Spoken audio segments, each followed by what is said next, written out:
नमस्कार दोस्तों, मैं सनोदी गीत का आपका स्वागत करती हूँ। अभी बहुत ही प्यारा है सोहर गीत लेकर आए हूँ। अच्छा लगे तो लाइक सब्सक्राइब जरूर करिए, कमेंट में जरूर बताइए हमारा गीत कैसा लगा।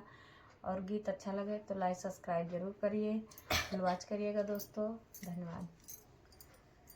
सोनवा सिंहासन राजा दशरथ सभवमा शिष्ट मुनि सभवमा शिष्ट मुनि हो राजा बैठे हैं गोरो के बगलिया बचनायक बुअलाई बचनायक बुअलाई हो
कौशल्या के जाना में है रामा सुमित्रा भैया लक्ष्मण सुमित्रा भैया लक्ष्मण हो रामा कैकेयी के जन्म में भारत भोला अयोध्या उठे सुहर अयोध्या उठे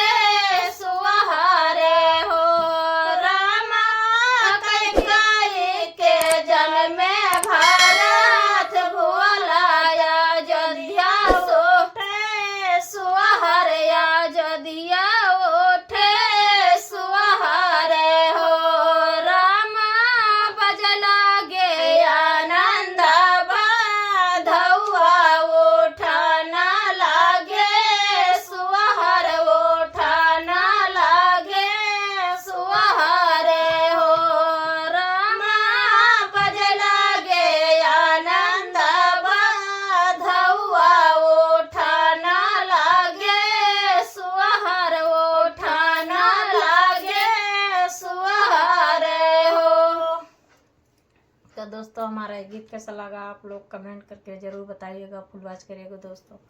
धन्यवाद।